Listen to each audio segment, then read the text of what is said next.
All right, it's my pleasure to introduce Dr. Sam Johnston, Director of Post-Secondary and Workforce Development at CAST, which stands for Center for Applied Special Technology. I've had the good fortune of knowing Sam through our respective efforts related to UDL, or Universal Design for Learning, which is created by CAST, who continue to be the leaders as far as UDL research, policy, and implementation. Sam's expertise is centered on social learning processes and the use of online blended learning support for workforce development. She's designed training models and conducted research into professional development in the fields of mental health care, human services, criminal justice, and education. She's the principal investigator for an NSF grant to co-design a multi-generational STEM makerspace in affordable housing, and co-principal investigator for another to design and research a mobile-first STEM career exploration and readiness environment for youth 16 to 24 who are disconnected from both school and the workforce. She served as the CAST project director for a Bill and Melinda Gates funded project with Creative Commons and Carnegie Mellon Open Learning Initiative to integrate UDL and case-based learning into the design of community and technical college open educational resources. And that grant also produced UDL on Campus. If you're not familiar with it, I'll put that into the chat in a moment, but that's a collection of online resources to help post-secondary institutions implement UDL. There's certainly more, but it's now my pleasure to turn it over to Sam to talk about embracing your authentic self with care while I take a rest from all that. Thanks, Brett. And thank you, Kelly. And thank you, everybody, for being here. I will say this topic in this current environment we're in, I think feels very important, but also very challenging. It's hard. I think we are in the middle of times that are really really taxing all of us in so many ways, whether we're teaching, whether we're parenting, whether we're doing both of those things, whether we are caring for family members, pets, and just dealing with the many forces at play right now in our society that feel very challenging and in our different contexts. So I wanted to start with that and just say, there's not a perfect road here. And, the nice thing about thinking about our own care and the care of others is, it's about work that is a journey, right? It's not something we have or we own. It's something we do in our day-to-day lives, and we try at, and we fall down, and we get back up. I know certainly that's the way I feel. So I wanted to sort of take today to talk about a piece of work I've worked on where self-care was really central to the work, and think about why, and then think with you about why, why you may be thinking about this and how you may be thinking about this in your own context, and then take it back to the present day where I'm thinking about this and how I'm thinking about this in some of my own work. And the objective here isn't to sort of say to you, this is what you should do or how you should do anything, but just to open up space for us to think about these important issues together. So let's start with a little bit of reflecting together. Thinking about what ways do you take care of yourself? And I'm going to open up this Answer Garden website. It's https://answergarden.ch/4/2119426. And Brett, maybe you can put it in the chat as well. Got it. Right. I'm going to open that up. So.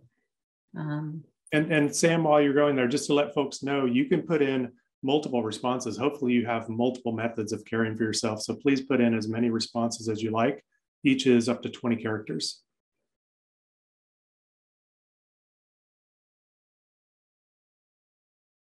And if any of you are looking at the advertisement, at least the advertisement that's popping up for me here is a bunch of very, very beautiful jewels. I guess that's one approach to self-care, right? Because that's popping up here for me is at the bottom of the screen. So thinking about in what ways do you take care of yourself? And that actually might be a hard question to answer. That's not necessarily the easiest things to answer. And sometimes people will say, well, I don't know. I'm not taking care of myself right now. I get asked that question sometimes. How do you take care of yourself? And I'm like, well, you mean after my 3 children, 9 and under, and my full-time job and managing through a pandemic after that? But I know, there are certain things to me that are things I know I enjoy. I enjoy going for a run, for example. That's a nice way for me to sort of just feel like I can disconnect from all the electronics and everything going on. So I will type that in myself. There we go. Good. Oh, great. All right. So other people are putting things in. Great. So exercise, sleep and long walks, yoga. Not enough right now. I can relate to that. Knitting, playing the piano, hanging with my cats, listening to music, reading books, cleaning, unplugging. Yep. Making time for myself, pausing, gratitude, right? Walks in nature, family and friends, therapy, swimming, mindfulness, cooking, working, bike riding, walking, a lot of walking, creating things, going to see art, turning my phone off, seeing friends, meditation, right? Yeah, a lot of different ways to think. I'm gonna press return again and see if anything else comes up. Oops, you hit a rock. Click to continue. Right. Buying makeup, nice, right? So good. Cooking, taking breaks from technology, right? So a lot of different ways in which we think about how we attend to ourselves and our well-being and trying to take time away from often the demands of work, right? And though working too, right? People put working as a way of taking care of ourselves, right? And I'll talk about that a little bit later too. So yeah, any other thoughts or things in the chat coming up, Brett, or anything you want to say? Nothing additional from the chat. Reading, I just thought, I just feel like I am overwhelmed with reading. I know people are doing sort of more escape type reading, I think, when they're posting that here. Yeah. And I can relate to the cleaning, right? I feel like right now in the midst of like total chaos, which it feels like all the time, the idea of sort of bringing order to things, I think can feel really, really, really helpful, right? And I think the nice thing here is it really says there's no right way to take care of ourselves, right? It's not a formula, and it's not, reading all the things on Facebook about how to parent better or whatever those, or how to bake better bread. It's really, it can be different for different people. So yeah, keep those coming. These are helpful things to think about.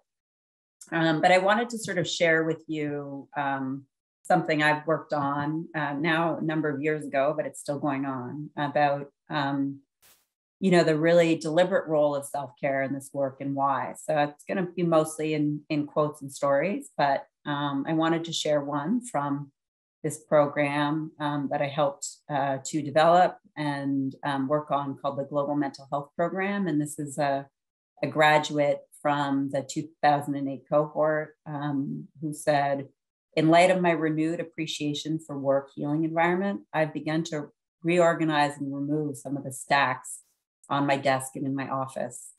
I've been reminded of the importance of atmosphere as a variable in healing, not only for others for whom I am a caregiver, but also for myself as one who is in need of healing also, which is true of most of us, isn't it? What is very interesting to me is the reality that I am learning more through my resistance and understanding of myself and my healing environment at this point than I could have imagined.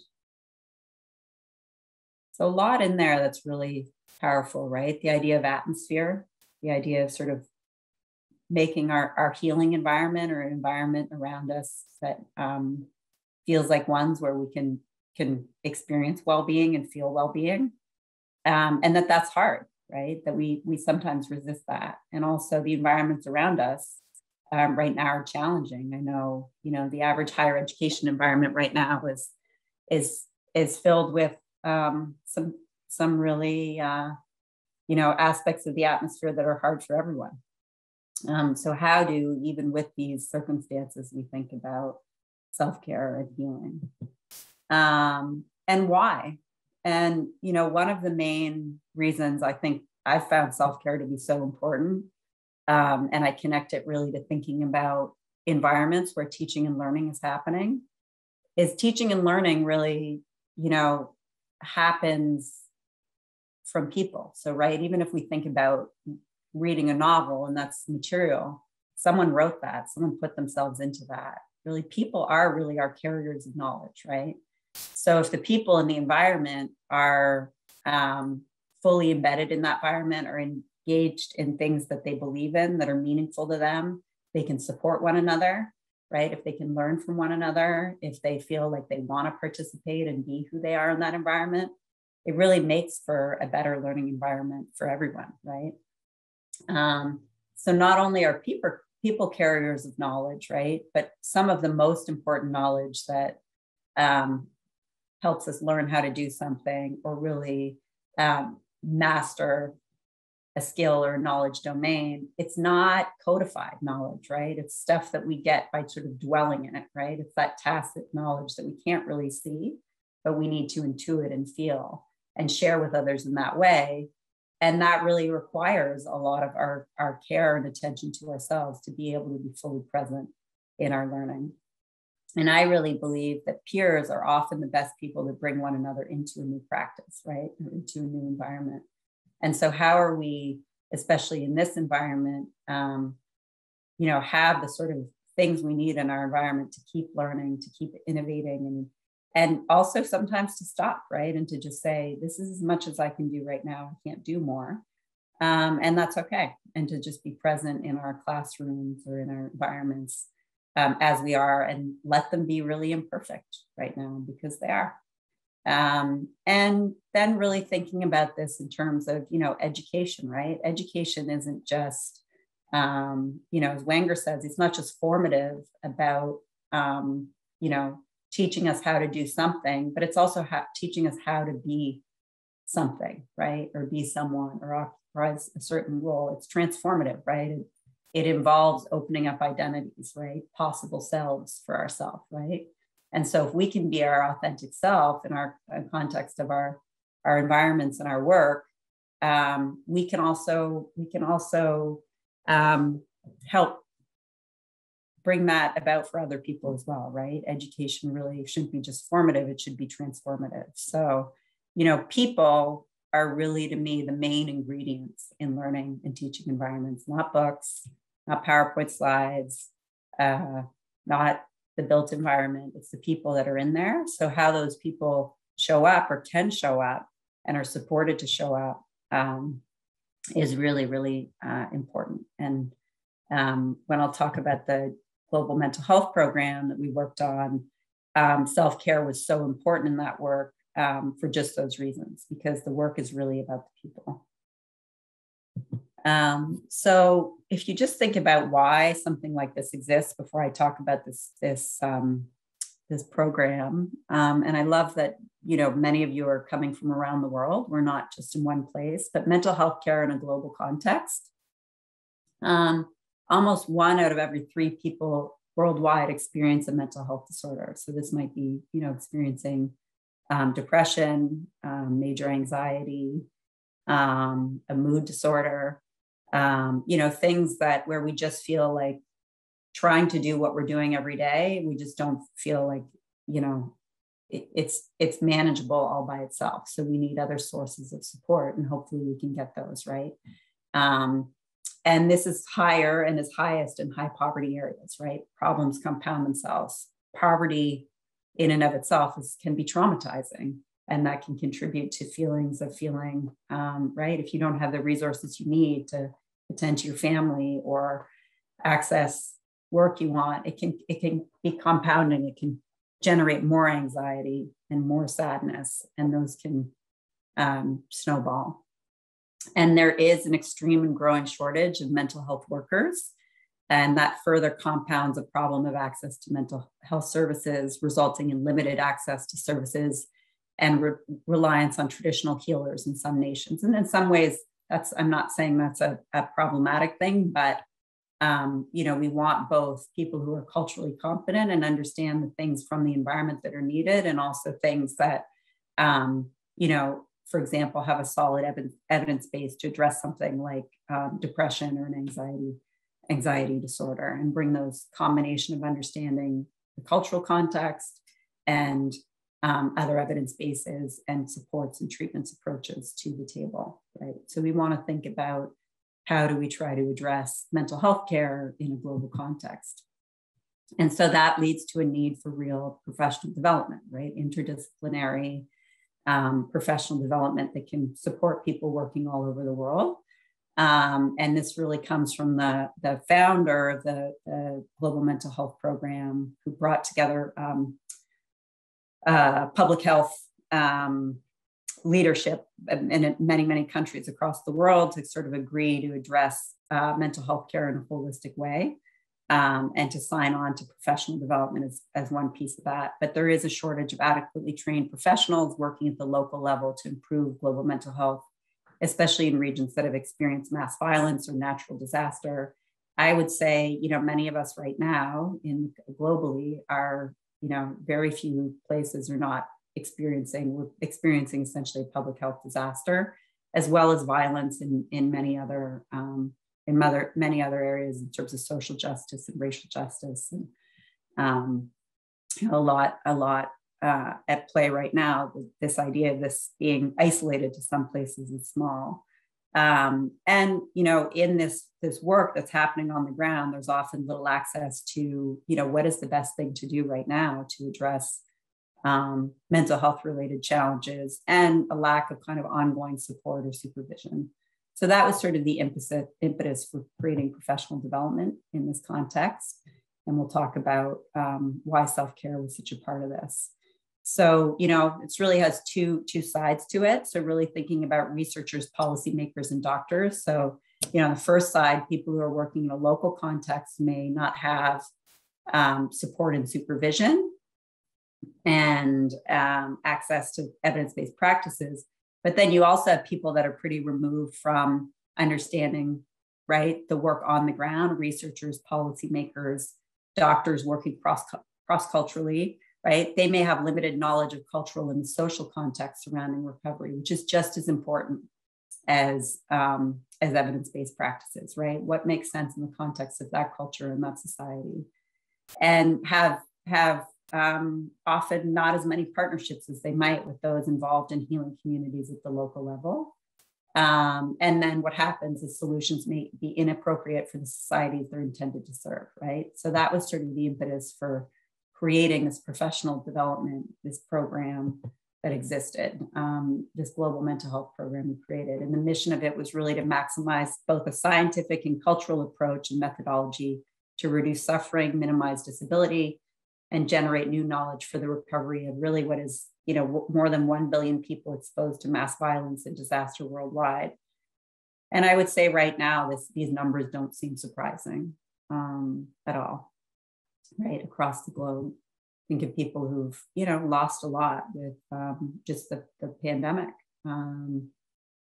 So the professional development model really was like a 6-month blended program with 2 weeks on site in Italy, followed by 5 months of online learning. We structured it to be a community of practice. That's what my research is really in creating online and blended communities of practice in the context of professional development for people whose work is sort of both professionally and personally challenging. And what you have in this picture is students from the 2008 cohort who are, from all different disciplines, people who are primary care doctors doing residency in psychiatry, people who are policymakers, people who were traditional or local healers, people with pastoral backgrounds, a whole range of people coming together to address this issue of global mental health and cultural competence and evidence-based practices. And the model really took part as sort of a case-based learning model with weekly case presentations on a clinical or policy case, right? What was an issue at hand with being a care provider? All these people were in care providing roles. And what we're really talking about today, weekly case presentations on self-care. And those cases were presented by, we broke people, there are 50 people in the program. We broke them into small groups. So each small group was about 8 to 10 people. And it was kind of like a baseball team where each week a different person was kind of up at bat to present. And the next week it would be someone else and they would be providing feedback to that person. So the cases came from the people's work experiences and practices in the field, right? And so they would talk about their work as a caregiver, but then they would also have to talk about their work taking care of themselves as a caregiver. And if you think about that, think ahead a little bit. Are there parallels in your context, right? Are you a caregiver in some way? And what do you then need to do to be able to care for yourself, to be able to be a caregiver? And so just sharing kind of why this work of self-care in the context of roles where we are trying to create good environments, either care environments or else, really matters. So this is from a book by Dr. Jerome Groopman called How Doctors Think. And he looked at sort of, when doctors are willing to make bold decisions in medicine and when they're not, right? When they're willing to sort of come up with, well, the presenting of this, illness looks this way, but I actually think it's this, and I'm going to get to the bottom of it. And I'm going to look at new pieces of information rather than just what I think it is. And he says, most errors in the context of medicine are mistakes in thinking. And part of what causes these cognitive errors is our inner feelings we do not readily admit to and often don't even recognize, right? So he sort of recognizes that as we make decisions about what happens in the context of our care, some of that is related to mistakes we might make that are really about our feelings, right? I made an assumption about this or that because of a feeling I hadn't really thought through. So this model actually was really built on this idea of addressing our self-care so that we're able to show up and be more present in the context of the work that we do caring for others. Right? Like they say on the airplane, put on your mask first, and then put on that of the person who's with you. And then the second idea really of thinking about the idea of cure, right? The idea of to cure an illness isn't simply to diagnose and treat a problem effectively, but it's to care, right? It's to care for the one suffering from that illness.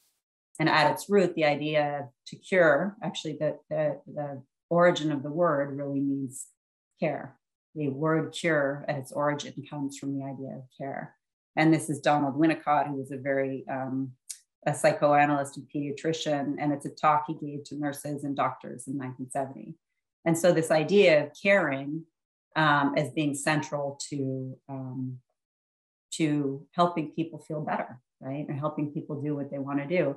And in education, right, we often say the relationship, right? The relationship is so central to learning, right? So who are we in these relationships? Well, we have to be people who think about ourselves, right? Not just about others. And I know that sometimes doesn't resonate well with people, but we have to think about who we are in these relationships and how we show up in them. And that requires us to think about our own well-being, not just that of others, right? And that's hard sometimes. So a couple other ideas from this talk, right? And a couple of things that others said. This was a psychiatry resident and a 2007 graduate of this program. And this person said, for me, it was a dream come true, right? These are just reflections on the participating in this professional development. So for me, it was a dream come true, as it has and still does guide my future steps into this fascinating field of human cruelty and suffering, and also of human resiliency and good character. It completely changed my practice and my thinking and made me a more compassionate, caring, and loving physician. For me, it was a very close and personal course, secondary to my background and firsthand experience with asylum and discrimination issues. The community of practice we had and still have is the best thing I got out of this course.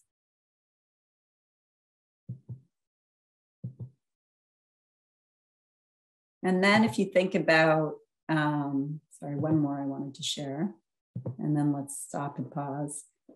What were the unexpected lessons learned from this course? I found many stimulating and enriching lessons, too many to enumerate, and some painful ones also, primarily the recognition that my intellectual focus in recent years has grown too specific and narrow. This has been a time of personal as well as intellectual growth, which was my hope in the beginning. I believe that the full impact of the course will be more apparent to me as I reflect during the year ahead and continue to apply lessons learned to deeper, richer practice. The impact of being a part of this group of healers is life-deepening. And this was an advanced practice psychiatric nurse who's a 2007 graduate of the program. So I just wanted to share that story with you because I feel like sometimes looking at the way self-care is brought into settings other than our own can be a helpful way of thinking about where does it fit or not fit in our own. And I'll say in terms of the self-care cases that people brought in, again, with this model of someone presenting each week, we asked them to think about 4 things. So, healing spaces, healing forces, healing practices, and I can't remember, there was another, but anyways, we sort of created a framework of different dimensions of a healing environment, right? Both the space itself, but also the practices, also the forces at play. And in the first pass, we just asked them to show a picture of, what their healing environment might be. And then we asked people to create multimedia cases. So to use not just text, but to think about using things that were more visual in nature to share what their healing environment was. And we first asked them to share this with their small group, right? So that they could just do this with an intimate group of 8 to 10 people they were getting to know. And then in the end, we actually created a healing environment gallery where you could go in and click on everybody's healing environment. And this approach was actually very, very powerful for people who are often experiencing secondary trauma, right? From the work that they do of addressing the care of people who've really been often very marginalized in our society or deeply traumatized by whether it's a natural disaster or a war or something else. And often forget to take care of themselves, right? They forget to put that mask on themselves so they can breathe, so they can then help someone else breathe. And so the idea of actually having to think about their healing environment and see how other people were thinking about that in the context of this caring professional development environment was very powerful for people in reprioritizing self-care and understanding the relationship between self-care and the work that we do. So I've shared a little bit about that program as an example, and now I want to think about opening up the conversation and thinking about self-care in your setting, knowing where we are. So I'm going to go back to being able to see different people. And Brett, what do you think in terms of sharing with folks, opening this conversation up? Yeah, we'd love to hear from folks in the chat. What are some of the things around self-care in your setting? One of the things I was curious to hear from folks is how are those you work for encouraging self-care? And that can range from them checking in with you to actually providing specific programs or services or incentives. Wouldn't that be wonderful? So what's self-care like in your work setting? And I know we're in a different work setting than traditional, so that might be more complicated to answer as far as on-site services and programs.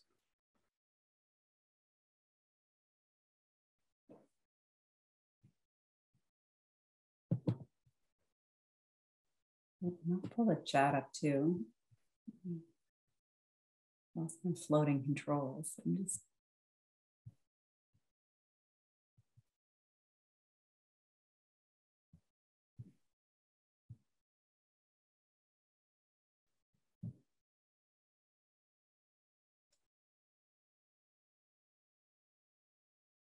Great. I see Kelly's comment. I'm not sure if you have the chat up yet, Sam. No, I'm trying to find my loading controls here. So you may have to read them out to me. Yeah, and you could always double click on your full screen and that'll back you out of full screen and then you can get your controls a little more easily. Great. Okay. I think that might be the easiest way for you. Whoops. Or escape. There we go. Okay, good. You got it. Yeah, so there's just those last 3 comments that you can see. Good. So taking a day off, definitely, right? And checking in with one another, right? So community is so very important for our own self-care, right? Thinking about, encouraging one another to actually take a break and not be, not do everything, right? Sometimes the best self-care is really doing less, not doing more.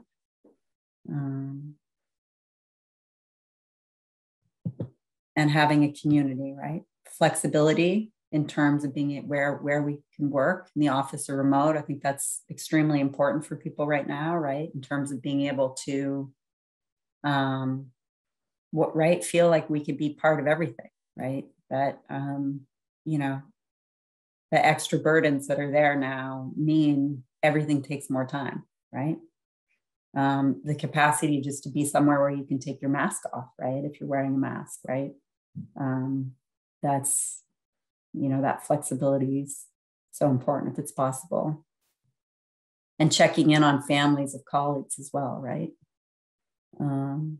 Again, someone else sort of shifting to virtual workspaces, something as simple as asking how your coworker is feeling today is huge. Yeah, right? We don't know, right? Not everybody has necessarily the same environments, right? So for some people, somebody lives by themselves, it may be really powerful to make sure that you're sort of taking the time to check how they are, but also that they're doing that with you, right? That you have people in your environment who are asking you if you're okay, right? I remember I was living, I lived for a year in Russia, and my Russian friends always thought it was really crazy that you would ask people, that you would say fine if people asked you how you were doing. They'd be like, why do people say fine? Like if they're not fine, why are they saying they're fine, right? Why aren't they just telling you how they feel? And I thought that was also very interesting, right? Right? Our instinct often is to say, oh yeah, I'm fine. But if we're not fine, that's also okay. I mean, right now, things are not set up in a way for people to feel great day to day. So, really asking people and waiting to listen to the answer and having people in your life who can do that for you. And it is okay not to be okay. Yeah. And we do have a sort of, march on culture. Yeah. Even, the expectations that everybody, would just magically be able to have multiple jobs, right? Whether that's caring for a parent, an elderly parent, and running your job, or caring for children and running your job, or being a teacher who's, working remote while their kids are working remote in the same space, or just the work of adjusting to having to deliver and create and structure our teaching and learning environments in a totally different way.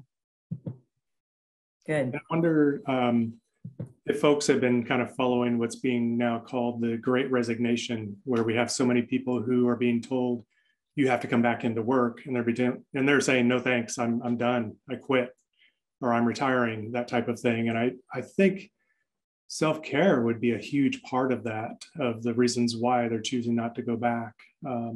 But I haven't seen any data related to that, but I would speculate that self-care is a huge part of that. I don't know what others think.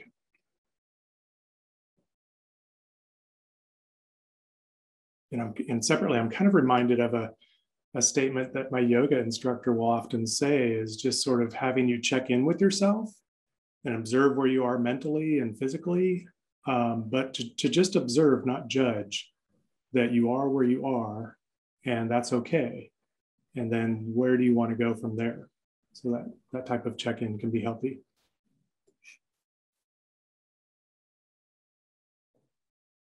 Yeah, absolutely. Maybe people are Googling Great Resignation. Yeah, great. Yeah. But Yeah. it's wow, it's powerful what's happening with that as we try and come out of the pandemic eventually. Yeah. And I think, yeah, and I think people are evaluating, you know, am I in an environment that lets me care for myself and care for others, right? Am I in an environment where, you know, I've found in doing a lot of work with higher education stakeholders now, how, you know, I always am amazed that people are willing to come and think about, you know, what can I do to be here for my students, right? In this time of, you know, so much change and so much turmoil. What can I do to think about the things I may need to do differently as an educator? And I think, wow, what an unbelievably caring institution that faculty would be showing up to think about how, under all the pressures they have right now, where, you know, there's so much that they'd still be thinking about, how can I do more for my students, or how can I do different to make sure that I'm supporting my students? I think the question then is also, how are those faculty being supported, right? Where's the room being made? And I think it's worth evaluating. Yeah, and maybe Sam, you've been involved in, and others who are on here have been involved in faculty learning communities or professional learning communities. And, you know, I was reflecting as you were talking about many of those that I've developed and implemented, and how there was actually a good strand, if you will, of self-care through that process, because we were forming that community for folks to listen, to be vulnerable, to help and support each other, and be guided, and those types of things. And I think, yeah, making that more explicit going forward could be a great thing. Yeah, and I will say these healing environment videos were very powerful, and there was a lot of people who were you know, used to really being in positions where they mostly communicated through text or orally, and the idea of making, you know, visual media. And we said, no one has to have skills. Have your kid or family member put it together for you. It just has to be your ideas. You don't have to be an expert in any of these things. You could do a slideshow with pictures. But it was very powerful for people to be able to communicate using media that they didn't usually get to express themselves in. And going back to the things that came up at the beginning in terms of ideas for self-care, a lot of people said, you know, art, reading, right? Looking at paintings, being out in nature, right? So these ideas of sort of using other mediums to express ourselves, right? Sometimes self-care is something we can show, not say, but, you know, if you're in a faculty learning community and you want to take on some spin on these, you know, healing environment ideas and share that with others, I'll say from the experience I had with people who had very, very difficult work lives, right? And a lot of secondary trauma, you know, doing really, really difficult mental health care, and, you know, in countries that had just emerged out of war or horrible natural disaster. It was really powerful, and especially powerful for people who had resisted it at the beginning, right? Because it didn't fit with the Western model of medicine, and it didn't fit with, you know, as Brett, you were saying, or kind of, you know, suck it up and carry on culture. But wow, it impacted the work, right? As I was saying earlier, people are the carriers of knowledge in our learning environments, right? The relationship is at the center of our motivation. It's at the center of why we want to show up anyways, why we want to show up to teach, and why we want to show up to learn, right? So bringing this into, you know, in a way that feels authentic into our settings, our faculty learning communities, or other settings, can be very powerful for having people, you know, think about who they want to be in the work that they do. And it's fun, and fun is always great. Yeah, teaching is about people, not content, right? Yeah, so true. Kind of one of our common sayings. And then I'm thinking about a student panel that we had last week, and one of the powerful statements I heard from one of the students was, teaching me is knowing me. And just that really resonated. Yeah. Yeah.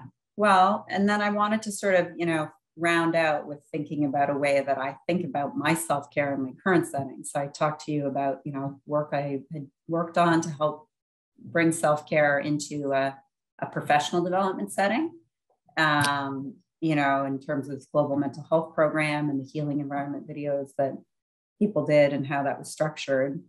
But, you know, I do have limited time for self-care right now, right? And so I do try to do things like prioritize being able to get out in nature or go for a run, you know, check in with friends, a lot of the things others mentioned. But another thing I try to do with self-care is think through how can I align the work that I do with the things that really matter to me, you know, the things that, you know, I really carry not just in my head, but in my heart. And I think, you know, right, you were saying earlier, the idea of sort of the resignation culture. I think what a lot of people have realized in the past couple of years is, you know, life is short and life may be cut short. And so what do we want to do? What do we want to do? And I know that's a really, you know, unrealistic in a lot of settings, right? There's many people across the world that don't have choices in what they do each and every day. But, you know, I think that where and what we can control in terms of what we do, and making sure that the things we do, we're doing in ways that are consistent with our beliefs and what we want to see in the world, is important. I found that very important for my own self-care. So just wanted to finish with sort of talking about, you know, where I see kind of alignment of self to work. And I direct our post-secondary and workforce development efforts at CAST, which, you know, historically our work has been more in the K-12 arena, but I've always been in the world of adult learning. And, you know, we have, as an organization, a tagline that really says, until learning has no limits. We try to sort of work with others to design and provide supports to design inclusive learning environments. And in our post-secondary and workforce development efforts, our goal, our focus within that idea of addressing and trying to make sure that learning has no limits and working on that is broadening who has access to middle and high income careers, really through collaboration with partners who also care deeply about creating a more diverse and a more effective workforce. So just sharing with you, you know, that's something that matters to me deeply personally. I've seen a lot of places where people, for many reasons, stigma, stereotype, disabilities, race, gender, all sorts of reasons, are kept out of opportunities in education and in work. And we want to be on the end of trying to lower barriers, in particular for people who've been locked out of opportunities that they should have access to. And so here's one of our projects we're working on now. It's funded by the National Science Foundation, and it's a multi-generational makerspace, which is really a way of focusing on learning, especially STEM learning, that's very hands-on, that involves a mix of sort of tools and materials and really applying STEM concepts to real practices. So you know, we do things like electric art, you can see here, and thinking about how circuits work in order to think about how to get a mask to light up. We have a young man here who was understanding the ideas of how one form of material can turn into another, and used a pen lathe. We actually have a pen lathe in our makerspace to make pens. And it did some really cool designs on this. You can't see it up close. But our multi-generational makerspace is co-designed with the community, which means we don't make decisions for the community. The community is really a leader and decision maker in terms of how this multi-generational makerspace comes to be. It's situated in the context of affordable housing, and the makerspace is in the community center in the apartment building. And we focus on creative learning through making. So, you know, that's one of the things that, again, when I said earlier, you know, people are carriers of knowledge. How do we create spaces where people can come and be themselves and be creative, and listen to people about what they want learning to look like? And so those are things that, you know, I value very much personally, but I've been able to sort of also collaborate with others to make happen professionally. And I'm happy to share more of that project if it's of interest at all.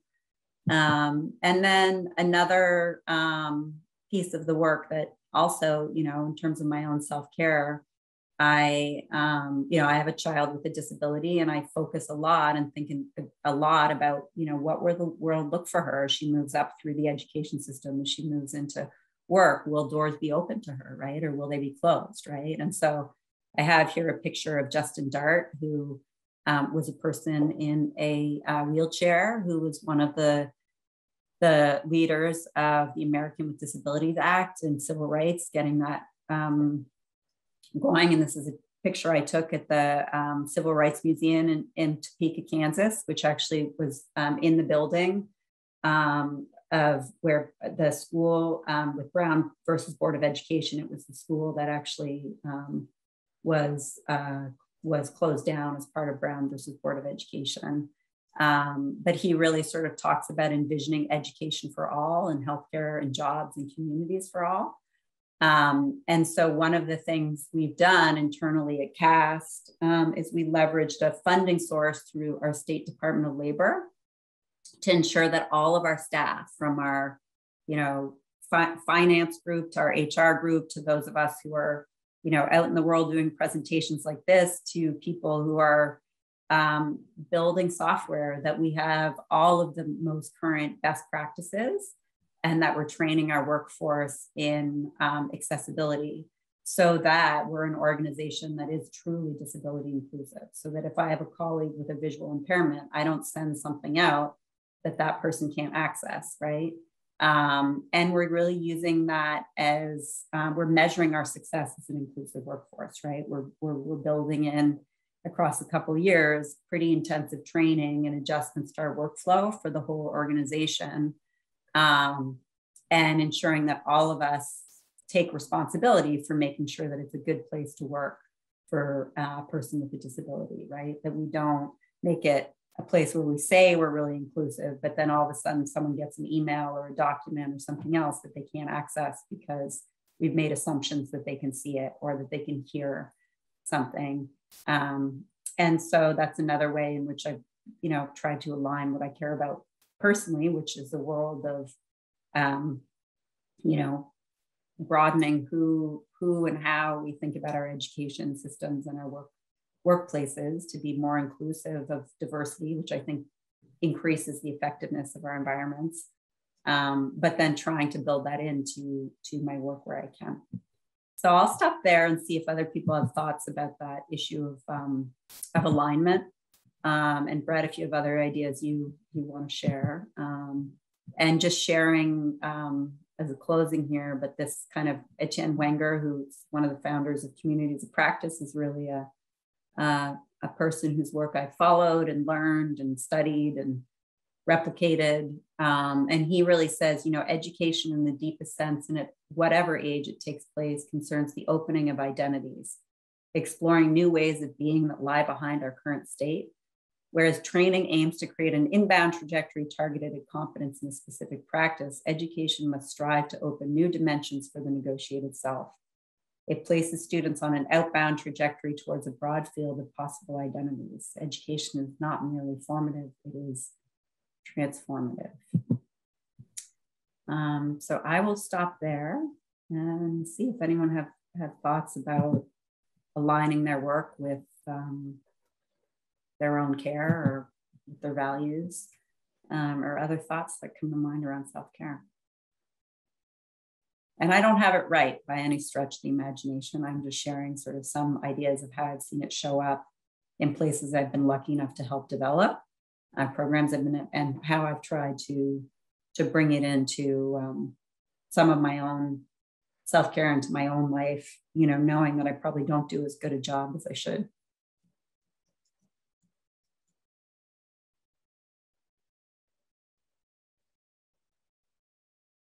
We'll open it up to participants, comments or questions.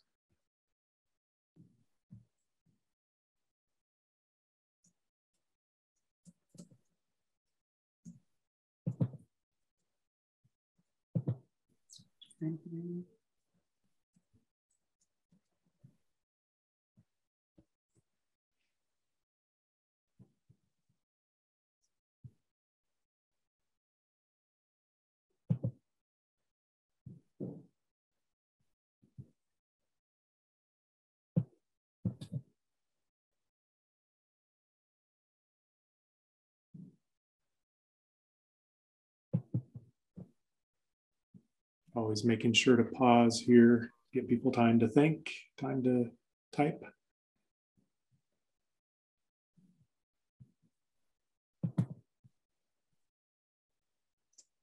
And Sam, just as we're waiting, anything on the horizon you're excited about, as much as you can share with any upcoming projects, potential projects? Where are you hoping to go next with things, with your efforts? Oh, it's a good question. I mean, I think a lot of things are moving along. I think, especially in this time, sort of, working with higher ed and workforce stakeholders, so they really understand the accessibility is foundational for UDL, right? Especially as we're all using technologies in our environments. We're doing a lot to sort of think about, how we make sure that our learners can access our environments, right? If we can't access our environments, we can't make those meaningful spaces for them to learn. So a lot going on there. We're collaborating with a number of higher education institutions in that regard. We've got this I'll put the link to our site, our multi-gen makerspace is entering its second year. It's been super fun. And we're doing a lot in terms of actually some work in the California area. We have an e-portfolio tool that we've continued to grow. And that is, it's being used actually, including in supporting better access to micro and nanotechnology for underrepresented students in STEM. So we're doing a lot in career and technical education too, and dual enrollment, but all with that goal of sort of trying to design spaces in such a way that students, especially students that have often been kind of, not well considered in the design of our environments, whether it's English language learners or students with disabilities or students experiencing poverty, that we're trying to design in a way that really invites them in and supports their learning. Great. Yeah, and as folks have heard of UDL, maybe they've heard it mostly connected with accessibility, but it really is a greater inclusion framework. Yeah. In fact, I'll put in, for those here that are higher ed focused, I'll put in the UDL on campus, on campus.cast.org, which is a great UDL post-secondary resource portal. Yeah, and we designed that with higher education stakeholders to think about, what were things that practically could be helpful for people as they were thinking about, various things around the design of the courses and programs, or, even in an administrative role, thinking about, what decisions could we all make to make our institutions more inclusive. Great. Any other final questions or comments from the group?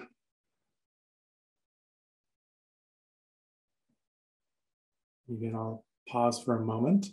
But while folks are here, I really want to thank you, Sam, for participating today, sharing your expertise and your experience, and guiding us through this valuable conversation about self-care. Always important, but especially important these days. Well, thank you. Yeah, I appreciate being able to talk about it. It's not, I don't have all the answers, but I recognize the value and try to build it into my work wherever I can. And I think it matters to us. It matters to our students. Yeah, and it's not about a solution. It's really about it's a process. Yeah. Well, we appreciate that. Thank you so much. Thank you. Thank you, everybody, for attending. Let's see, Stephanie or crew, anything to drop into the chat for folks before they go? Yes, I would just like to do a little closing statement. Thank you all so much for joining us today. And thank you, Sam, for this amazing session. I just wanted to quickly announce our last event for the Purposeful Learning Festival. Tomorrow at 12 p.m. Eastern, we have a session in partnership with the JED Foundation called You Can Help, Recognizing Signs of Distress Among Youth and Young Adults. To find out more about these programs and our past sessions, please visit our Purposeful Learning Festival page, and I will add that into the chat right now. And we look forward to seeing you tomorrow. Thank you.